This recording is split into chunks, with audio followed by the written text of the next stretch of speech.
미래가 정해져 있다. 과거에 예측했었던 것들이 그대로 결국 실현되는 경우가 많다는 것인데요. 내가 만약에 20년 전으로 돌아갔을 때 현재의 기억을 모두 다 알고 있는 상태에서 돌아간다면 지금보다 훨씬 더 잘 살고 있을 거라는 장담을 하실 수 있을 것 같습니다. 2020년, 2021년, 2022년에 대학교에 진학하게 될 아이들의 수는 2000년도, 2001년도, 2002년도에 예정이 되어 있었습니다. 1970년대 중후반부터 1980년대 생들까지의 출생 성비를 보면 남자가 훨씬 더 많았기 때문에 한국에서의 국제 결혼이 많이 발생하게 되는 원인이 되기도 한 거죠. 이미 30년 전 그 당시에 출생 성비만 보더라도 예측할 수 있었다는 것입니다.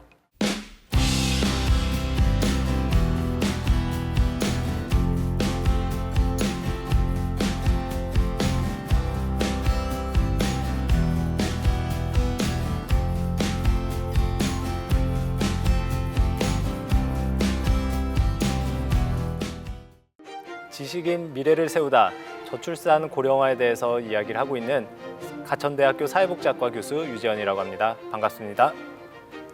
오늘 이야기할 주제는 저출산 고령화와 관련해서 그동안 사회에서는 어떻게 대응을 해왔고 그리고 앞으로 여러분 각자나 아니면 국가, 정부에서는 어떤 대응을 해야 될지에 대한 이야기를 해보려고 합니다.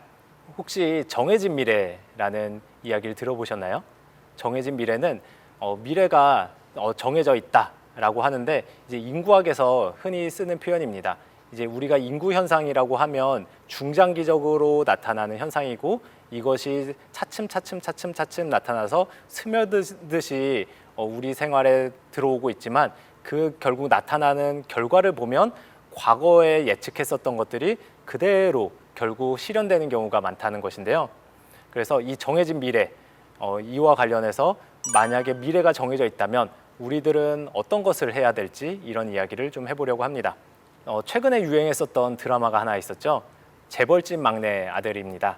이 스토리는 아마 여러분들 보신 분들도 있고 못 보신 분들도 있을 텐데 대략적으로 이야기를 하면 현재의 기억을 갖고 그러니까 지난 몇십 년의 기억을 갖고 과거로 돌아가서 그 삶을 다시 살아가는 일상적으로 많이 이야기하는 회귀물 스토리입니다. 근데 재벌집 막내 아들 말고 그 외에 네이버 웹툰이나 이런 것에 보면 수많은 회귀물들이 지금 유행을 하고 있는 것을 알고 있습니다. 근데 그 회귀물들의 결국 스토리들은 내가 이미 미래를 알고 있는 상황에서 그 삶을 다시 살아가고 있는 건데요. 그 안에서 살아가는 모습들을 보면 이미 미래를 알고 있기 때문에 매우 다른 과거와는 다른 선택을 할 수도 있겠고 그리고 성공적인 삶을 살아가는 것이 콘텐츠들의 아주 공통적인 스토리라고 할 수 있습니다. 그러면 여러분들도 이런 삶을 살아가고 싶지는 않으신가요? 내가 만약에 20년 전으로 돌아갔을 때 그 기억을 모두 다 현재의 기억을 모두 다 알고 있는 상태에서 돌아간다면 지금보다 훨씬 더 잘 살고 있을 거라는 그런 장담을 하실 수 있을 것 같습니다. 근데 반대로 얘기하면 여러분이 앞으로 10년 후, 20년 후에 발생할 일들을 알고 있다면 아니면 예측할 수 있다면 그런 생각을 해보기 전보다 훨씬 더 미래를 잘 준비해 나갈 수 있을 것 같습니다.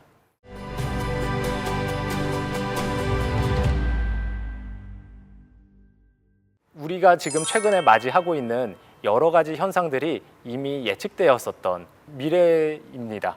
예를 들어서 최근 들어서 지역 대학에서의 정원 충족률이 미달하는 것들이 발생하고 있으면서 지난 1, 2년 사이에 언론에서 많이 회자가 되고 그리고 이제서야 교육부라든지 아니면 대학에서 긴급하게 대응하기 위한 노력을 하고 있습니다.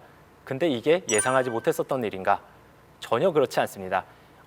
2020년, 2021년, 2022년에 대학교에 진학하게 될 아이들의 수는 이미 2000년도, 2001년도, 2002년도에 예정이 되어 있었습니다. 그때 태어났었던 아이들이 지난 20년 동안 성장해 왔었던 거거든요. 하지만 우리는 그에 대한 대응을 하지 못하고 준비를 하지 못한 상황에서 이미 그런 상황이 닥친 이후에 지금 대응을 하고 있는 거죠. 이 문제 말고도 훨씬 다양한 것들이 인구 현상이 예측된 것들이 그대로 발생하고 있습니다. 예를 들어서 어린이집이 폐원하는 것들도 제가 2014년에서 15년 정도에 앞으로 우리나라에 아이들이 적게 태어나면서 어린이집이 폐원하겠다라는 것들을 문제를 제기한 적이 있었는데 불과 8년 사이에 어린이집이 그 사이에 전체 어린이집 수가 1만 5천 개 넘게 감소를 하기도 했습니다. 이와 관련된 상황들도 이미 예정이 되어 있었던 거죠. 그리고 제가 태어났었던 1980년대 초반으로 돌아가서 보면 그때는 이제 남녀 성비가 잘 맞지 않았습니다.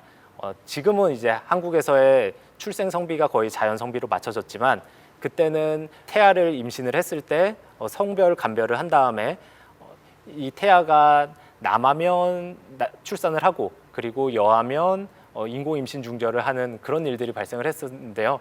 결과적으로 제가 초등학교 다니던 시절만 하더라도 남녀 1대1로 짝을 지어서 맺어주면 한 반에서 5명, 6명 이상의 남자아이들이 남학생들끼리만 짝을 지어야 되는 상황이 생겼습니다. 그런 일들이 그 이후에 20년, 30년 후에 어떻게 발생을 했을까요? 결혼 시장에서의 남녀 성비 불균형으로 이어지게 됐습니다.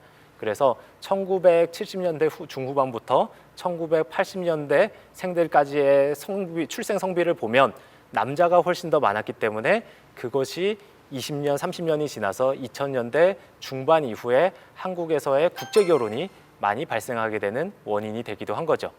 그러니까 2000년대 중후반 이후부터 현재까지 많이 나타나고 있는 다문화 커플들의 원인은 이미 30년 전, 40년 전 그 당시에 출생 성비만 보더라도 예측할 수 있었다는 것입니다.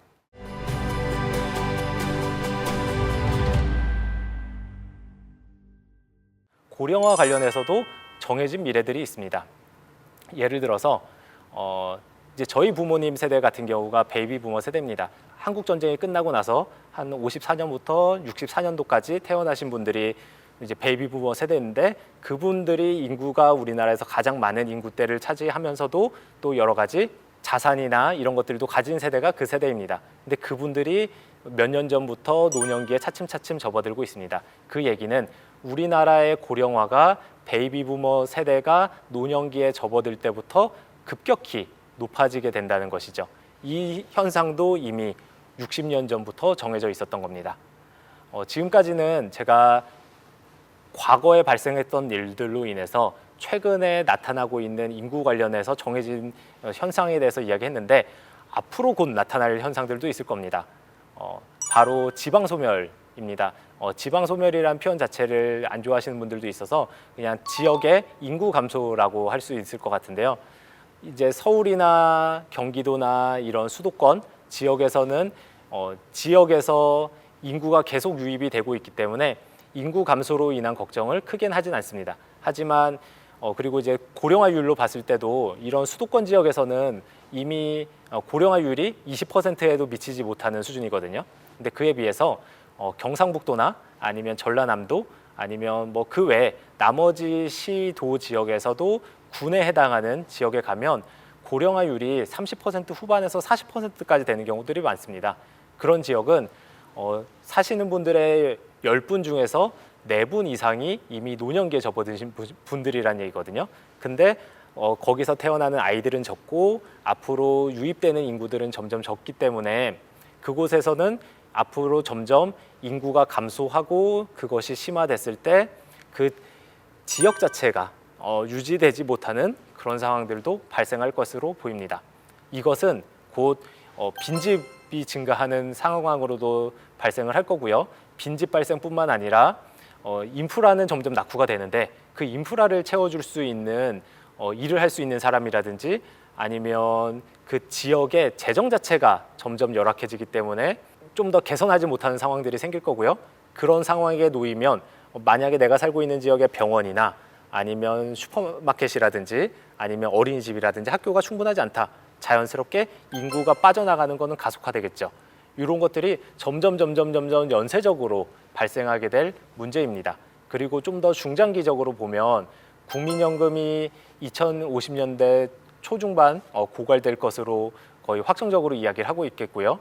그리고 생산 인구가 점점 줄어들면서 우리나라의 경제, 노동, 국방 그에 대해서도 다방면에 영향을 미치게 될 것입니다.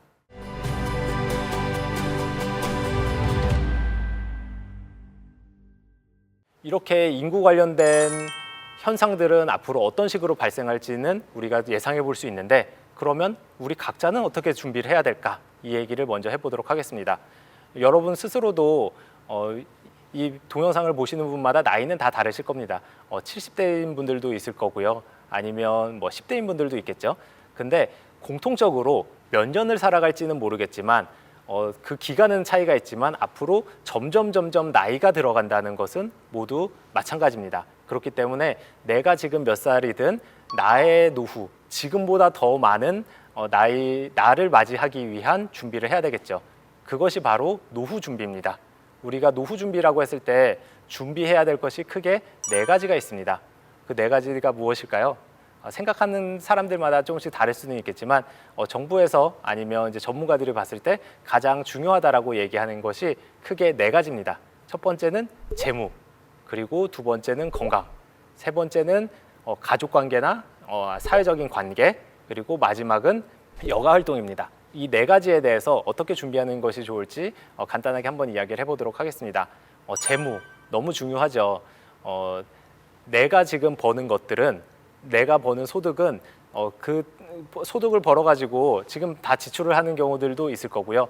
저축을 하는 것도 있을 겁니다. 근데 이제 노후 준비의 관점에서 보면 여러분들이 버는 소득, 그리고 여러분들이 지출하는 것은 지금 당장 나만 쓰는 것이 아니라 내가 저축하는 것은 내일의 나, 그리고 10년 후의 나, 그리고 노후의 내가 함께 쓰는 것입니다. 그래서 지금 만약에 여러분들이 소득에 비해서 저축액이 많다. 그 얘기는 여러분들의 노후 준비를 잘 하고 계시는 거고요. 미래의 여러분들을 위해서. 근데 반면에 만약에 여러분들이 지금 나의 소득에 비해서 좀 과도하게 소비를 하고 있는 건 아닌가라고 하시면 지금 미래의 여러분에게 대출을 받아가지고 지금 지출하고 있다고 보셔도 될 것 같습니다. 그래서 나의 노후, 그리고 나의 미래를 위해서 조금 더 소비를 줄이고 좀 더 저축을 늘려가지고 대비하는 것이 어떨까 싶습니다. 그리고 재테크라든지 그런 것도 여러분들이 고민해 볼 수 있는 거겠고요. 그리고 나중에 노후에 충분한 소득을 발생시키기 위해서는 자산과 함께 연금을 준비하는 것이 되게 중요합니다. 지금도 우리나라의 노후 빈곤율이 약 40% 정도 된다고 합니다. 이거는 중위소득 기준으로 해가지고 가처분 소득이, 그러니까 쓸 수 있는 소득이 절반 이하인 경우에 해당하는데요. 노인들의 한 40%가 이제 그 기준으로 봤을 때 빈곤하다고 봅니다. 근데 아마 노인들의 자산까지 고려하면 노후 빈곤율은 한 20% 정도로, 한 절반 수준으로 낮아지게 됩니다. 그 얘기는 뭐냐면 지금 노인들이 가지고 있는 자산은 꽤 많은데 그 자산이 주택에 거의 묶여져 있어서 막상 내가 월별로 쓸 수 있는 소득이 잘 없는 상황입니다. 그래서 여러분들도 비슷한 상황에 처하지 않으려면 나중에 연금 형태로 받을 수 있는 자산 아니면 그런 상품들에 가입을 하는 것이 필요하겠죠. 국민연금이 될 수도 있겠고요. 퇴직연금이 될 수도 있겠고요. 개인적으로 가입하는 개인연금이 될 수도 있겠습니다. 이런 것들을 좀 다양하게 만드는 것이 재무적인 관점에서 여러분들이 준비해야 되는 노후입니다. 두 번째 이야기할 것은 건강입니다. 건강 관리에 대해서 나이가 들수록 이제 더 신경을 쓰는데요. 오히려 반대로 건강 관리는 젊을수록 더 신경을 쓰는 것이 필요합니다. 내가 노후에 접어든 이후에 건강 상태가 악화됐어.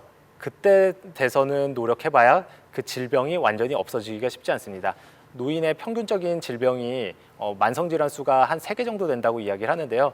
그분들이 그 이후에 약을 먹고 병원을 가고 운동을 하더라도 증상이 그나마 이제 유지가 되거나 아니면 조금 완화되긴 하지만 완쾌되기는 힘들거든요. 근데 처음부터 여러분들이 20대, 30대, 40대일 때부터 식습관이라든지 아니면 운동이라든지 이런 관리를 해서 처음부터 만성질환이 생기지 않는 것이 매우 필요합니다. 건강을 잃으면 그 이후에 노후에 아무리 돈이 많든 아니면 다양한 활동들을 하고 싶은 것들이 있어도 결국 하기 어려운 상황이 될 거거든요. 그래서 노후 준비에서 두 번째로 중요한 것은 건강이다. 근데 건강 준비도 노후에 들어서 하는 것이 아니라 미리부터 해야 된다는 이야기를 하려고 합니다. 그 다음에 세 번째, 건강과 재무에 대해서는 아마 여러분들께서 거의 예상을 하셨을 것 같은데요. 그에 비해서 가족관계 아니면 대인관계가 뭐가 중요한가라고 생각하셨을 것 같습니다. 의외의 영역이 될 수도 있는데요. 이것도 매우 중요합니다. 왜냐하면 우리가 노년기에 접어들면 어떤 생활을 하게 될까요? 여러분들이 20대부터 주로 50대, 최근에는 조금 더 일하는 기간이 길어져서 60대까지도 일하시기도 할 텐데 그렇다고 하더라도 그 이후에 은퇴를 할 수밖에 없습니다. 어떤 식으로든 50대, 60대, 70대가 돼서 각자 다른 시기지만 은퇴를 하게 될 거고요. 그때 남는 시간들은 거의 다른 사람들과 함께 관계를 쌓아가는 시간이 될 겁니다. 그런데 우리가 직장 생활을 하다 보면 30대, 40대, 50대는 일중심적으로 살아가게 되죠. 그러면 내가 거의 생활 시간의 대부분을 일하는 데 보내기도 하고요. 만나는 사람들도 거의 직장에서 만나는 동료이거나 아니면 거래처에 계신 분들이 대부분일 겁니다. 하지만 은퇴한 이후에도 그분들이랑 관계가 계속 지금처럼 원활하게 지속될 수 있을까요? 그러기는 사실 현실적으로 어렵습니다. 은퇴하고 나서 한 1년, 2년에는 관계가 유지될 수는 있어도 그 기간이 길어지면 길어질수록 결국은 다른 사회적인 관계가 필요합니다. 그래서 특히 남자분들이 나중에 은퇴한 이후에 가정 내에서도 그렇고요. 지역사회 내에서도 외로움을 겪는 경우가 많으니까 이에 대해서도 미리 준비하는 게 필요합니다. 내가 남편으로서 아니면 또 여성분들도 마찬가지죠. 내가 아내로서 아니면 엄마 아빠로서 자녀들과 어린 시절을 충분히 보내지 않고 아니면 배우자와 충분히 그 관계를 원만하게 쌓지 않았을 때 내가 은퇴하고 나서 잘 쌓으려고 해봐야 그때 돼서는 관계가 되돌려지기가 힘듭니다. 그래서 부부 관계도 지금 황혼이혼이 급증을 하고 있는데요. 황혼이혼을 하지 않기 위해서라도 이미 30대, 40대부터 부부 관계를 잘 쌓기 위한 노력을 계속 해야 되고요. 그리고 자녀들이 성장하기 전에 30대, 40대에도 자녀들과 충분한 시간을 보내고 함께 노는 그런 부모님이 되는 것이 필요하겠습니다. 그래야지 내가 나중에 은퇴를 했을 때 나의 자녀들도 관계를 챙겨줄 수 있으니까요. 지금은 이제 가족관계 중심으로 얘기를 했는데 가족관계 말고 사회적인 관계도 넓힐 필요가 있습니다. 직장 동료 외에도 지역사회에 많은 이웃이라든지 동호회도 있을 수도 있는 거죠. 그분들과 내가 미리부터 관계를 돈독하게 하고 그리고 만나는 사람들을 다양하게 해야지만 노년기에 외롭지 않을 수 있습니다. 노후 준비에서 네 번째 해야 되는 것은 여가인데요. 세 번째 내용과도 좀 이제 연결되는 주제입니다. 은퇴를 하고 나서는 자연스럽게 일하는 시간은 줄어들고 그게 은퇴를 했기 때문이든 아니면 체력적으로도 점점 어려워질 수 있겠죠. 그 다음에 자연스럽게 늘어나는 게 여가 시간입니다. 근데 지금 노인분들이 하고 있는 여가의 대부분을 보면 80% 이상이 TV를 보시거나 근데 지금은 TV가 스마트폰이나 유튜브로 바뀌기도 했죠. 근데 결국은 어떤 미디어 콘텐츠를 소극적으로 보는데 그치고 있습니다. 근데 이분들한테 여쭤봤을 때 어떤 노후 활동을 하고 싶으세요? 하면 많은 버킷리스트를 말씀하십니다. 그리고 그 버킷리스트에는 나는 운동을 새로 시작하고 싶어. 나는 어떤 그림을 그리고 싶어. 나는 악기를 연주하고 싶어. 이런 정말 다양한 문화예술 체육 활동이나 아니면 자원봉사 활동도 있거든요. 근데 막상 이분들은 그거를 노후에 시작해서는 하기가 어렵습니다.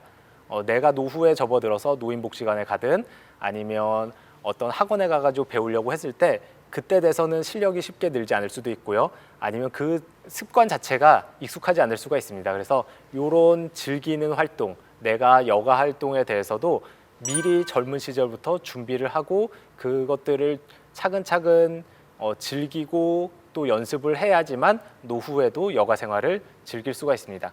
요 네 가지, 재무, 건강, 그리고 관계, 여가, 요 네 가지가 개인적인 차원에서 노후 준비를 할 수 있는 내용입니다.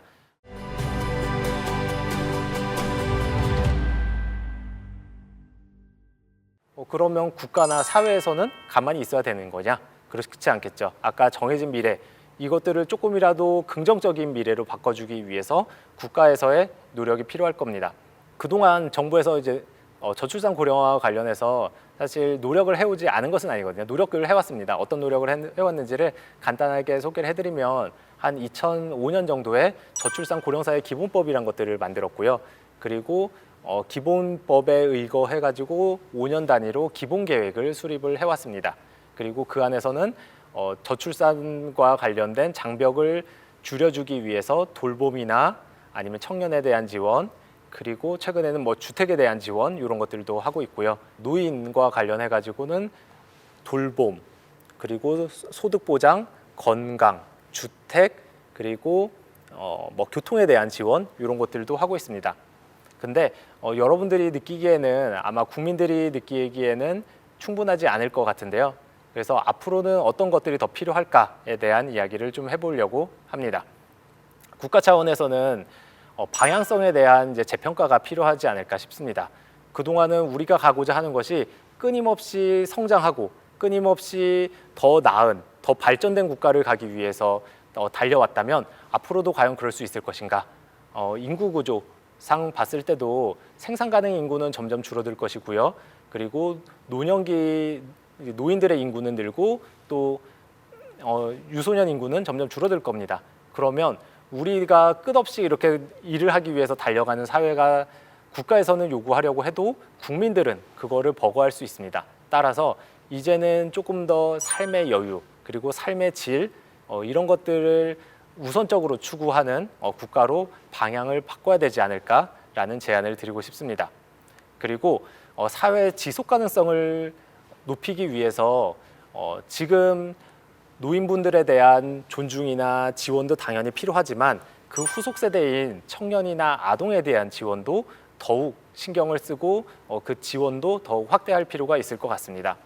또 하나 이야기하고 싶은 거는 이런 것들은 결국 어떤 정치적인 결단이나 추진력이 필요할 것으로 생각이 됩니다. 예를 들어서 최근에 논의가 되고 있는 국민연금 같은 경우도 방향성은 몇 년 전부터 여러 번에 걸쳐서 논의 기구가 있었고요. 그리고 사회적인 논의도 이제는 충분히 이루어졌다고 보입니다. 그리고 그에 대해서 몇 가지 안도 나왔었죠. 근데 결국 지난 정부도 그렇고 이번 정부에서도 아직 정치적인 결단이나 결정을 하지 못한 상태에서 국민연금 개혁을 하지 못한 상태에서 그게 계속 미뤄지고 있습니다. 하지만 그 개혁하는 시기나 결단이 늦어지는 만큼 점점 후속 세대들이 짊어져야 되는 부담은 커질 수 있기 때문에 그에 대해서도 누군가가 현재 반대를 하더라도 더 큰 결단과 아니면 추진이 필요할 것 같습니다. 또 하나 이야기하고 싶은 거는 국민과의 소통일 것 같습니다. 작년에 나왔었던 정책이기도 한데요. 그러니까 초등학교에 입학하는 나이를 조금 더 낮추자는 것을 추진한 적이 있었습니다. 초등학교 입학 연령 낮추기인데요. 저는 이제 개인적으로 찬성하는 입장을 갖고 있습니다. 인구 정책을 공부하거나 말하는 이제 전문가 입장에서 우리나라가 다른 OECD 국가들과 비교했을 때 유독 높은 것이 사회 진출 나이입니다. 그리고 그로 인해서 결혼이 늦춰지고요. 그리고 임신과 출산도 늦춰집니다. 그래서 그런 것들을 앞당기기 위해서는 초등학교에 입학하는 나이를 조금 더 앞당기는 것도 저는 필요하다고 보입니다. 그런데 이 이슈가 작년에 나왔을 때 사회적으로는 거의 반대하는 여론이 훨씬 더 높았던 걸로 기억을 하고요. 결과적으로 이 정책은 추진되지 못했습니다. 근데 만약에 이 정책을 발표하는 과정에서 조금 더 미리 국민들께 알리고 그리고 소통하고 그리고 사회적으로도 서로 준비하는 그런 과정이 있었으면 어땠을까 싶습니다. 그리고 저출산이 지금보다 나아진다고 하더라도 단기적으로는 그것이 크게 개선되기가 어려운 상황입니다. 왜냐하면 이미 20년 전에 태어난 그 출생아 수가 48만 명이었고 그러면 남녀 반반 나눴을 때 25만 명 정도씩이라고 봐도 개인당 한 명씩 낳아도 한 25만 명 수준이 될 거거든요. 그러면 지금보다 크게 나아지기가 어려운 상황입니다. 그러면 우리 사회가 지금과 같은 경제가 유지되기 위해서는 자연스럽게 이민을 수용할 수밖에 없습니다. 그 얘기는 곧 지금은 우리가 결혼 이주만 주로 생각을 했다면 앞으로는 노동 이주 그리고 노동 이주에서도 서비스업이나 생산직뿐만 아니라 전문직이나 이런 데까지도 더 폭넓게 이민을 받아들이게 될 것입니다. 그에 대해서 우리가 다문화 사회가 됐을 때 그에 대한 수용성을 얼마나 가지고 있는지 준비를 할 필요도 있을 것 같습니다. 우리랑 인종이 다르거나 외모가 다르다고 해서 차별하지 않고 다양한 인종들이 함께 어울려 살 수 있는 한국 사회가 될 수 있도록 준비하는 것도 필요하다는 거죠. 국가 수준에서 주로 이야기를 했는데 아마 기업이나 그런 데서도 아니면 각 영역에서도 미래에 대한 준비가 필요할 것 같습니다.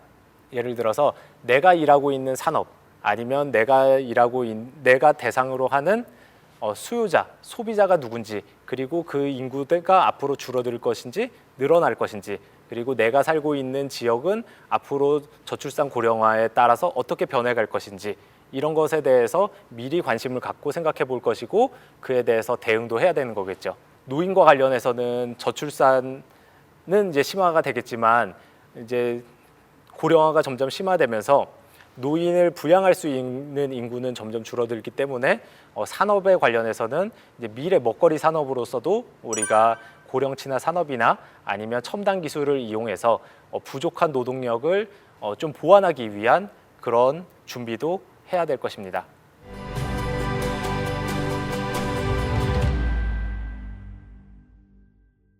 이제 정부에서 여러 가지 하고 있는 것이 국민들에게 부족한 것이 사실이지만 우리 국민들도 이제는 관심을 더 많이 갖고 그리고 그에 대해서도 더 많이 이야기를 하고요. 그리고 국가로부터도 여러 가지 소통을 좀 더 원활하게 해달라는 그런 요구를 하면 좋을 것 같습니다. 저출산고령사회위원회에서 전문가 자문단으로 활동하고 있는데 이에 대해서도 조금 더 전문가적으로 여러 가지 정책에 대해서 제안도 하고요.